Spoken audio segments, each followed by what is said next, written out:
వినాయకుడిని ఎందుకు నిమజ్జనం చేస్తారో తెలుసా? తాను చెబుతూ ఉంటే మహాభారతాన్ని రాయమని వ్యాసుడు గణపతిని ప్రార్థించాడు. గణపతి అందుకు అంగీకరించి, నేను రాయడం ఆపకూడదు కాబట్టి నువ్వు ఆగకుండా చెప్పాలి అని షరతు విధించాడు. వ్యాసుడు అందుకు అంగీకరించి, నేను చెప్పేది మీరు అర్థం చేసుకోకుండా రాయకూడదు అని షరతు విధించాడు. గణేశుడు అందుకు ఒప్పుకోవడంతో వ్యాసుడు చెప్పడం మొదలుపెట్టాడు.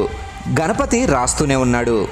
అలా రాసేప్పుడు లేఖిని విరిగిపోతే వినాయకుడు తన దంతాన్ని విరిచి దాంతో రాయడం మొదలుపెట్టాడు. ఇంకో 10 రోజుల్లో భారతం రాయడం పూర్తవుతుంది అనగా విశ్రాంతి లేకుండా రాయడం వల్ల వినాయకుడి ఒళ్ళు విపరీతంగా వేడెక్కి ఆయన ఒంటి నుండి పొగలు రావడం మొదలైంది. అది గమనించిన వ్యాసుడి శిష్యుడు వైశంపాయనుడు బంకమట్టిని ప్రతిరోజు వినాయకుడు ఒళ్ళంతా రాసేవాడు. అలా 9 రోజులు గడిచాక 10వ రోజు మహాభారతం రాయడం పూర్తవగానే